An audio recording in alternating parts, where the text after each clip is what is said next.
Street Photography Secrets. 1 minute, 1 photo, 1 tip.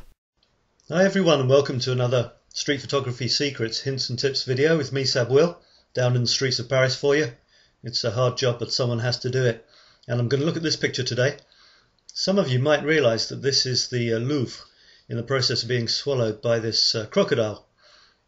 The other option I had was this one, but I thought the angle was a bit too extreme. The only excuse I could have for using this would be because I like to have a story. It has to be some sort of story between the elements in your picture, and you could say that he's throwing it back down his throat. That's about the only thing I could think of, but I thought it was a bit too exaggerated, so I went with this one in the end. There's also a bit of a nice reference to this angle here, echoed by this slight angle going up that way. I always like to see sort of correspondences, and there's one.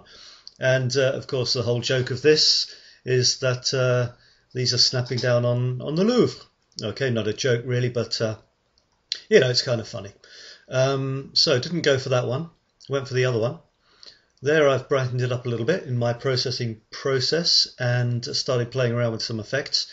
You can see they're all already starting to kick in, apart from the more saturated colours, if you compare that to the original. Well, you can see actually a bit of red here and along here. I'm not quite sure what that is, but it's becoming more accentuated here. It's either somebody's painted it or it's the metal showing through or something. Then I went wild. Okay, here we have one. The danger is the effect takes over from the actual picture itself, but I thought the picture was so surreal, you know, the Louvre being swallowed up by a crocodile. And you might not know this, but if you're a biologist you will. The crocodile's actually upside down, so that's the top of his nose and that's the bottom of his mouth.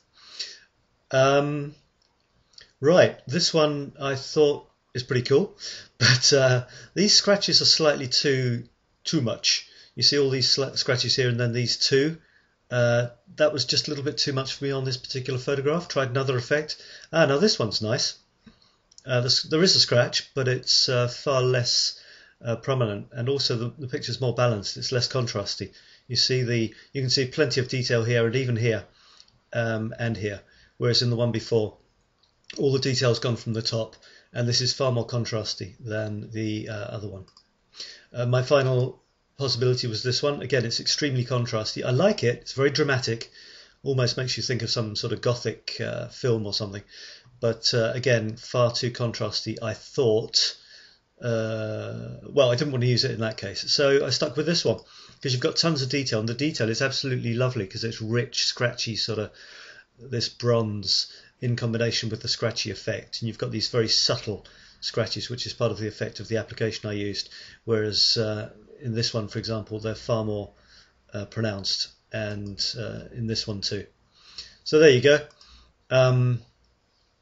And through all of that, I forgot to give you a tip. I'll make the tip have a bit of fun.